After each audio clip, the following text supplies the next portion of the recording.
चलो भाइयों, तो अभी हम आगे सीखते हैं। इस चैप्टर में आगे है हमारा सेक्शन फॉर्मूला। देखो ये क्या कह रहा है, समझो।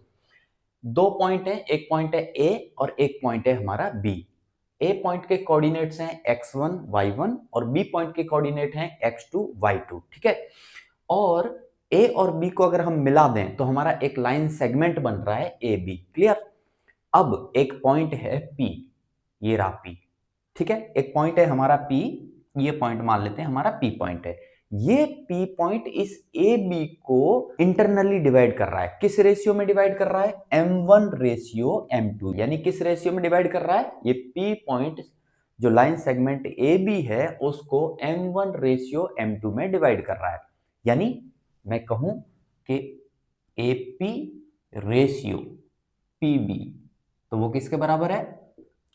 M1 रेशियो M2 के बराबर है। क्लियर है। तो इस P पॉइंट के कोऑर्डिनेट्स क्या होंगे? ठीक है, इस P पॉइंट के हमको कोऑर्डिनेट लिखना है। P पॉइंट का x कोऑर्डिनेट लिखना है, P पॉइंट का y कोऑर्डिनेट लिखना है। तो देखो भाई, P पॉइंट का x कोऑर्डिनेट क्या होगा, पहले हम वो समझते हैं।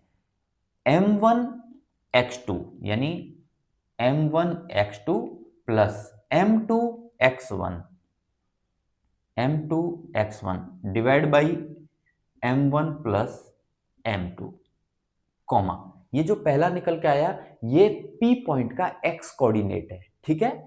अब हम निकालेंगे सेम इसी तरीके से y कोऑर्डिनेट। तो क्या करेंगे? M1 y2 plus M2 y1 divide by M1 plus M2। आसान है। तो ये आपको याद रखना है, कई बार ये एमसीक्यू में भी पूछा गया है और इसके बेस पर फिर हम क्वेश्चन सॉल्व करते हैं। क्लियर है। अब मान लो सिचुएशन ऐसी है कि ये पी पॉइंट बिल्कुल मिड में है, मिड पॉइंट है, यानी ए बी का बिल्कुल मिड पॉइंट है। पी पॉइंट क्या है? मिड में है, बिल्कुल बीचों बीच है, सेंटर पॉइंट है, मिड पॉइंट है। तो M1 और M2 दोनों बराबर हो जाएंगे और ये क्या हो जाएंगे? फिर रेशियो क्या हो जाएगा? अगर मिड पॉइंट है तो, अगर मिड पॉइंट है तो M1 रेशियो M2 क्या हो जाएगा भाई? 1:1, क्योंकि जितनी लंबाई ये उतनी लंबाई ये, जितनी दूरी ये उतनी दूरी ये, क्योंकि P पॉइंट कहाँ है? बिल्कुल मिड पॉइंट है P पॉइंट हमारा। तो फिर ये फॉर्मूला क्या बन जाएगा? देखो, अब इसी फॉर्मूले में M1 की जगह 1 और M2 की जगह 1 रख दो, तो देखो क्या बनेगा, सीधा सीधा यही फॉर्मूला।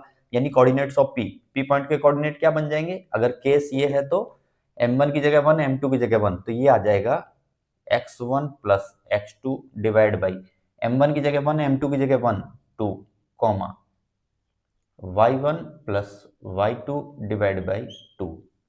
तो अगर हमसे कह दिया जाए कि P पॉइंट मिड पॉइंट है तो हमको सीधा क्या करना है? x1 plus x2 divide by 2, comma y1 plus y2 divide by 2। तो इस तरीके से जो कोऑर्डिनेट्स निकल के आएंगे वो मिड पॉइंट के कोऑर्डिनेट्स निकल के आ जाएंगे। क्लियर है।